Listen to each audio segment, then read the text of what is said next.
Dikatakan di situ dia berkata kepada murid-murid dan pengaplikasiannya ini Pak, Bu, ya. Dan Petrus menjawab kepada mereka, bertobatlah dan biarlah masing-masing kamu dibaptiskan atas nama Yesus Kristus. Untuk apa? Penghapusan dosa. Dan kamu akan menerima karunia Roh Kudus. Ini pengaplikasian ke murid-murid. Beda lagi sekarang.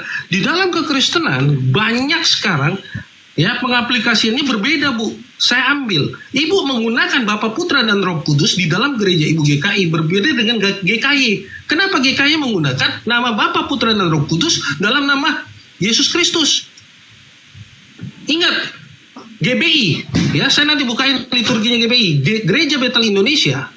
Itu juga berbeda pengaplikasiannya. Ya, jadi kita berbicara apa yang tertulis dan apa yang dilakukan oleh para murid. Silakan. Jadi jangan motong-motong seperti itu. Oke, ya saya nggak ada bermaksud potong sih, tapi saya nggak senang kalau penjelasan tuh yang dia tidak sesuai konteks yang saya tanya gitu. Karena saya bukan mau menyenangkan ibu punya hati. Ingat ya, pertanyaan ibu berdasarkan situ. Ingat, makanya saya bilang manusia. Tadi kan saya lagi jelasin enggak, ibu kan mau framing nih. Saya bilang, saya kasih tahu. Tadi kan ibu bertanya, kira-kira pengaplikasiannya seperti apa? Ya kan, makanya saya menjelaskan pengaplikasian di dalam murid-murid berbeda dengan gereja. Itu intinya. Silakan. Oke, rasanya. Saya tetap konsisten mau kembali tetap ke Matius yang 28 ayat 19 dan pertanyaannya tetap hal yang sama.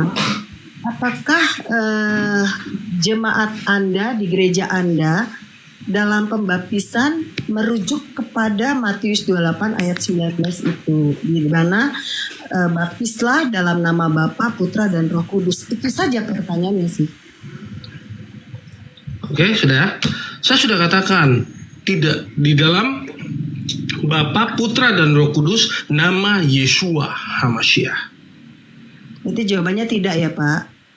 Ya, jadi tidak seperti yang ibu katakan, gitu ya. Makanya, bentar dulu lah, belum selesai, Bang. Ibu motong, sabar. Maka mau bicara tentang penjelasan kata onomah.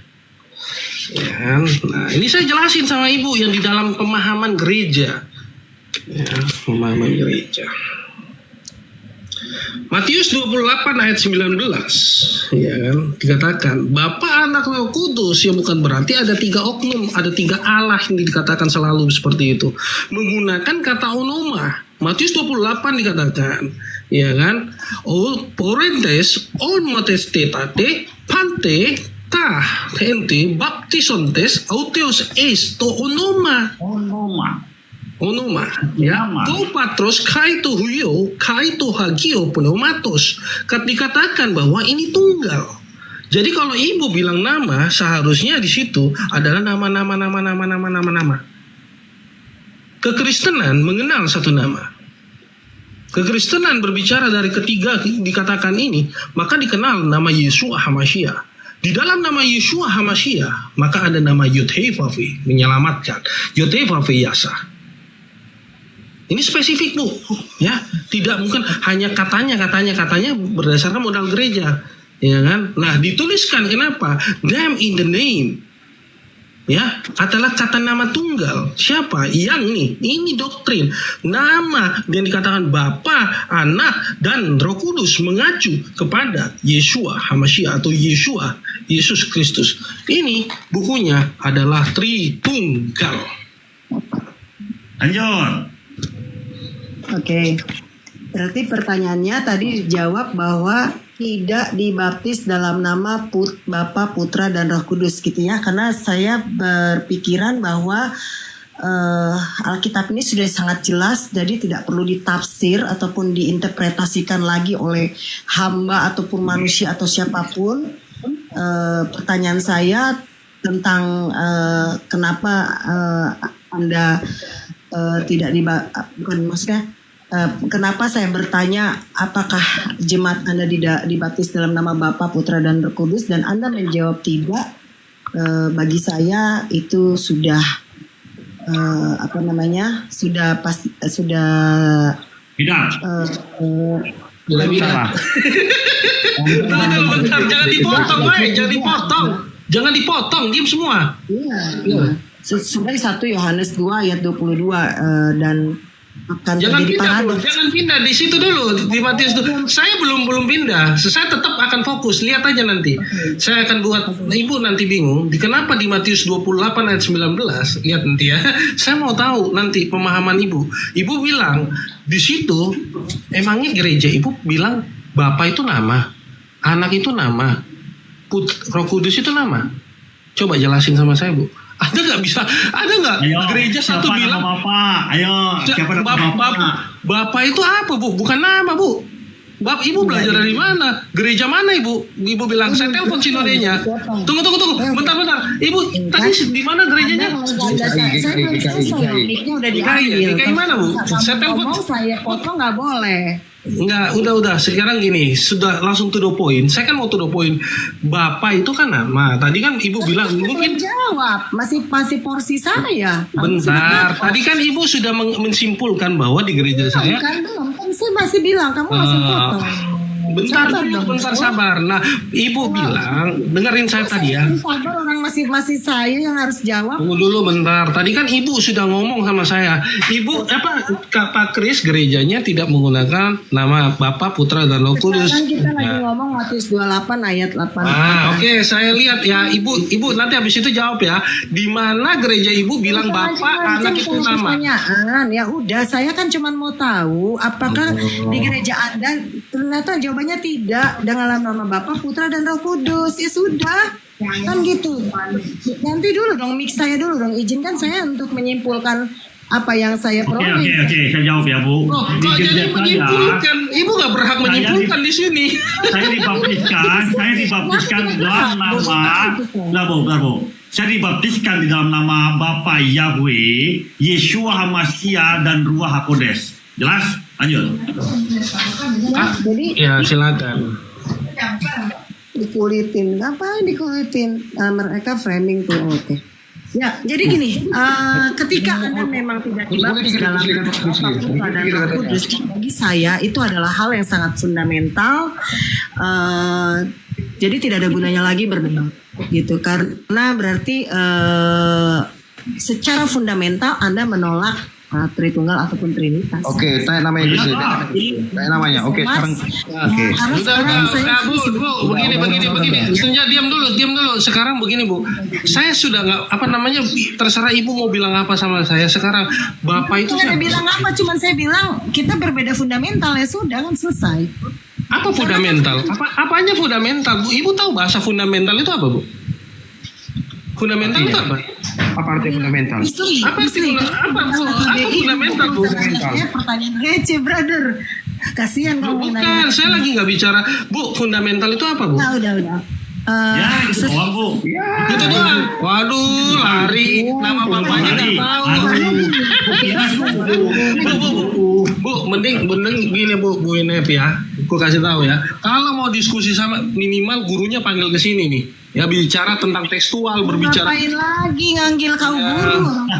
Mau nggak? Berarti kan, kamu kan nggak ada nama Secara bapak. fundamental kalian sudah salah menerjemahkan Alkitab ke dalam. Kalau menerjemahkan Alkitab, aduh, Ibu. Sekarang, Bu. Oke.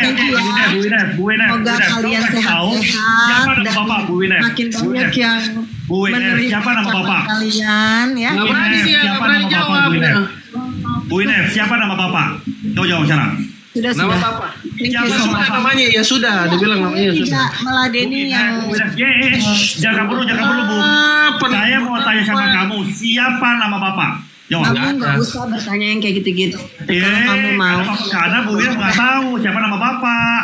Udah, anak yatim itu.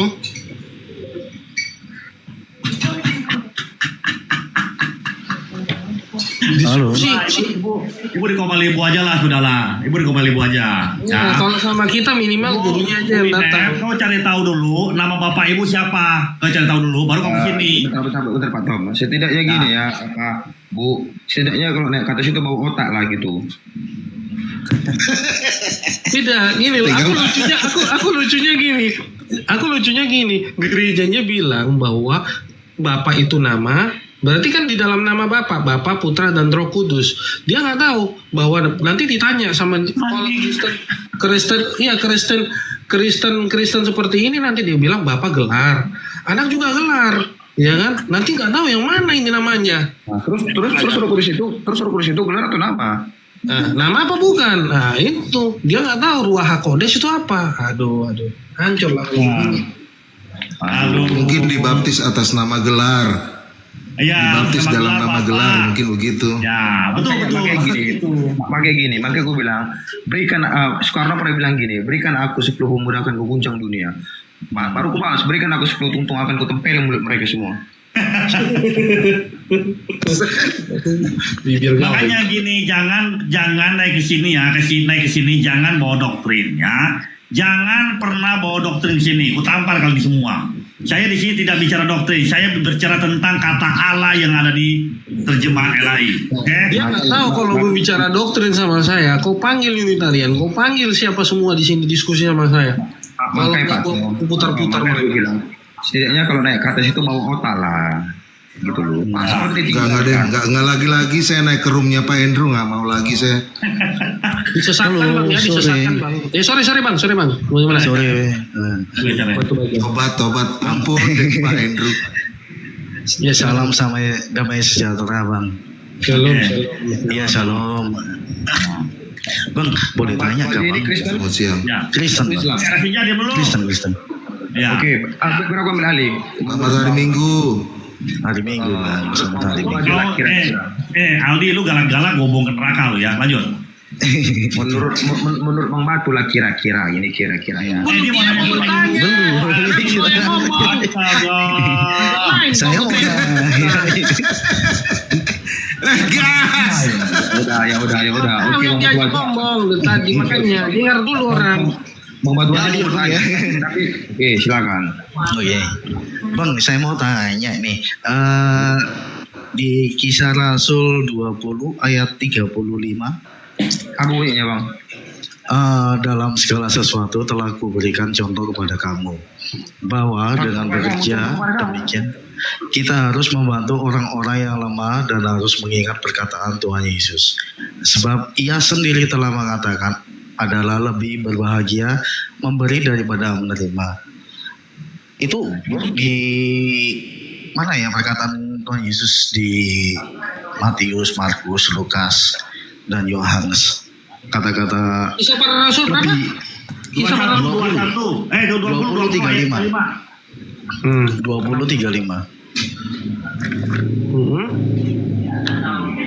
Terus?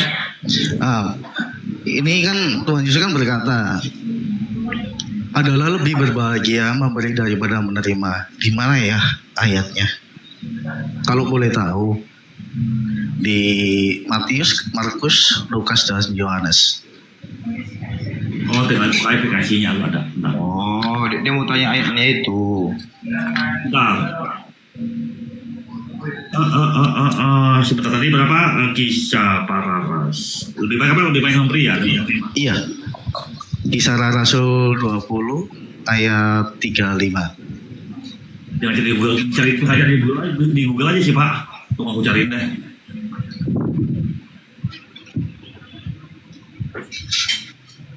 Baik memberi daripada menerima di dalam mana ini bisa Saya cari-cari nggak ada ya. bentar. Ini Kisah Rasul 20-35 ya. Iya 20-35. Oke, udah? Ya lo aja gue cari. Oke, bukain saya Matius Lukas 6 ayat 27. Lukas 6 27 sebentar. Lukas 6 27.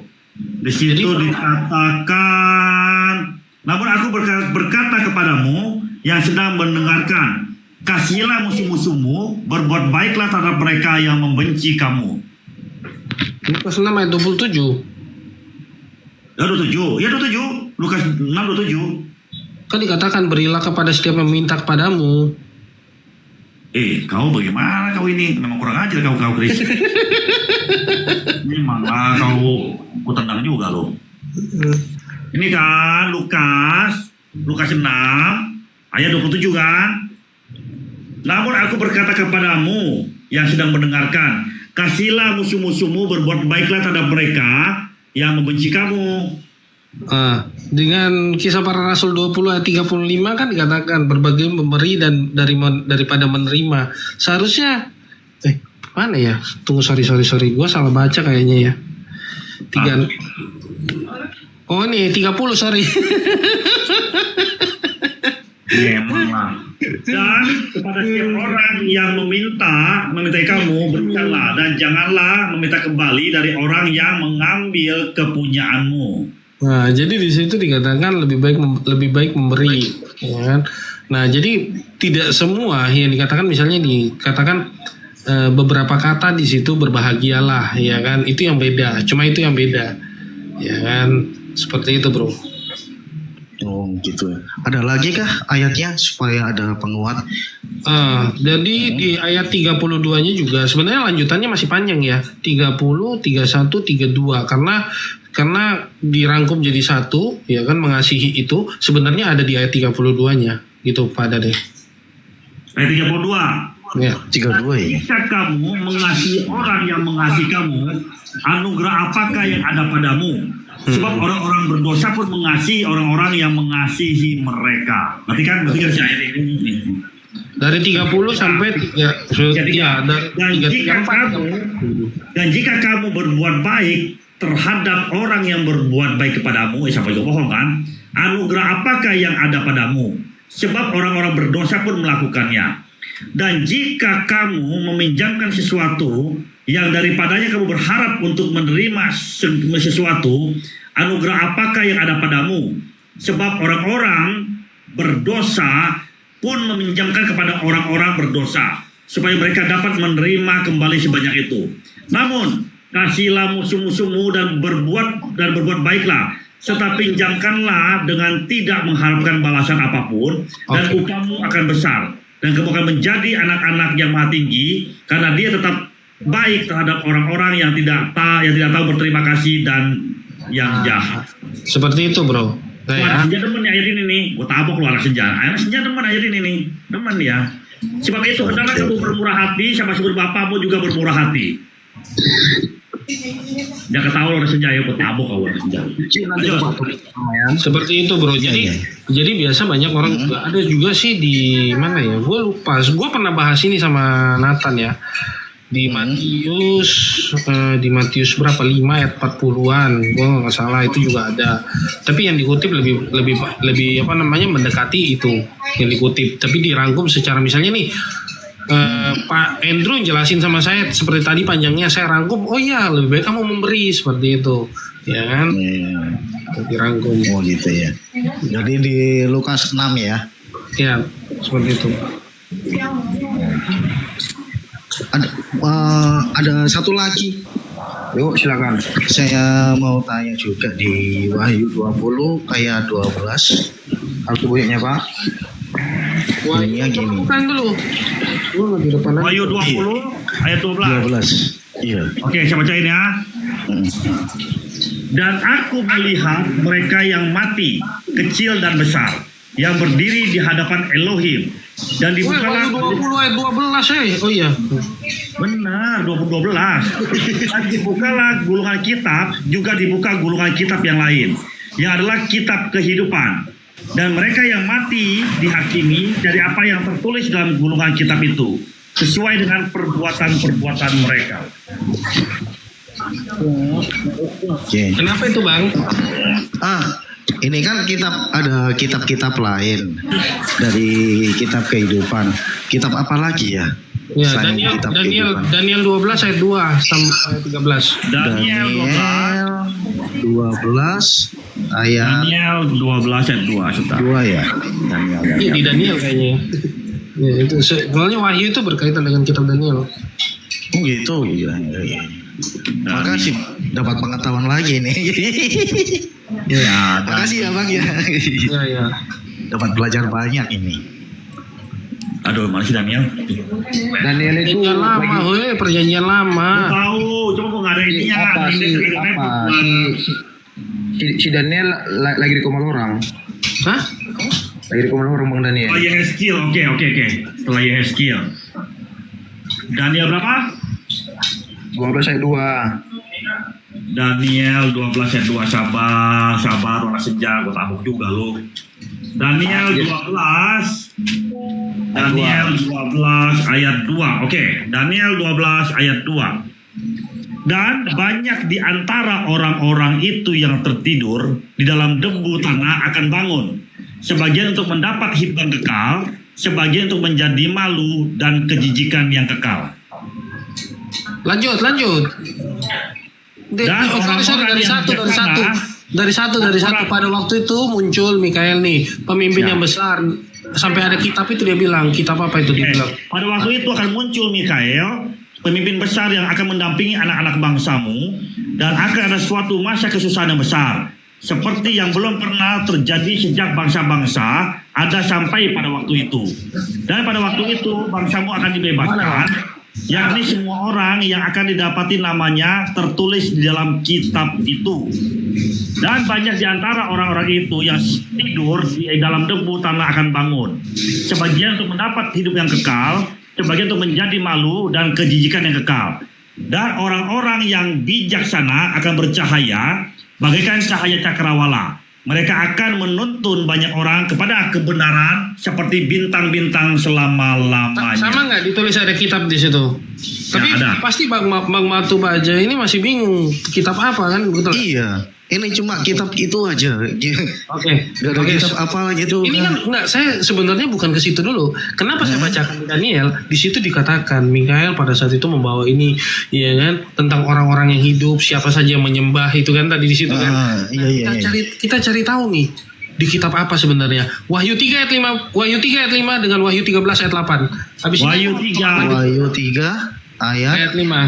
5 Wahyu ya. 3 ayat 5. Oke, Wahyu 3 ayat 5. Siapa yang menang, ia ini akan dikenakan jubah putih. Dan aku sekali-kali tidak akan menghapus namanya dari kitab kehidupan. Dan aku akan mengakui namanya di hadapan Bapakku dan di hadapan malaikat-malaikatnya. Kitab kehidupan. Nah, kita masuk nih. Yang tadi yang tidak menyembah. Di Daniel kan dikatakan ada yang tidak menyembah juga. Wahyu 13 ayat 8. Wahyu 13. Tunggu dulu. Wahyu 13. Benar. Iya, Wahyu 13 ayat 8. 13 Wahyu ya. 13 ayat yang ke-8. Oke. Dan semua yang tinggal di bumi dan yang namanya tidak tertulis di dalam kitab kehidupan anak domba yang disembelih sejak permulaan dunia ini, mereka akan menyembah kepadanya. Itu juga tidak disebutkan, berarti dihapus di dalam kitab kehidupan. Maka Maksudnya saya gini, Bang. Selain kitab kehidupan itu apa aja? Selain kitab kehidupan kan ada. Mungkin ini kan cuma dari tadi kan Wahyu berapa 20-12 itu kan kitab kehidupan. Yang kitab lainnya selain dari kitab kehidupan itu apa, Bang? itu kitab gulungan di Daniel itu Daniel berapa ya? Daniel 7 ayat 9 juga ada. Kalau kita rinci satu-satu ada gitu loh. Daniel 7 ayat berapa ya? 9 kalau nggak salah. Coba. Daniel 7 ayat 9. Aku melihat hingga tata-tata diturunkan, yang lanjut usia duduk jubah putih seperti salju dan rambutnya seperti bulu domba yang bersih. Nggak ada, bukan. Terus sampai 12. Seperti nyala api rada kobar. Suatu aliran api muncul mengalir di hadapannya. Ribuan orang keluar melayani dia dan berlaksa-laksa orang berdiri di hadapannya. Ke pengadilan persidangan dan kitab-kitab dibuka. Kemudian aku memperhatikannya karena suara perkataan yang tanduk-tanduk itu mengucapkannya sangat keras. Aku memperhatikannya hingga binatang itu terbunuh dan tubuhnya dihancurkan dan diserahkan ke dalam api yang menyala-nyala. Dan binatang-binatang lainnya kekuasaan mereka cabut, namun jangka hidup telah diberikan kepada mereka hingga saat dan waktunya. Nggak ada ini. Kitab dibuka. Iya, tetap kitab. Cuma ada kitab-kitab saja. Ya karena kalau kita yang yang dibuka di saat hari penghakiman itu yang gua tahu tentang kitab kehidupan aja. karena mencakup semua. Kitab kehidupan itu mencakup semua tentang perbuatan, tentang yang kecil, mungkin ya dari kitab kehidupan ini nggak ada lagi ya bang, nggak ada lagi kitab lain.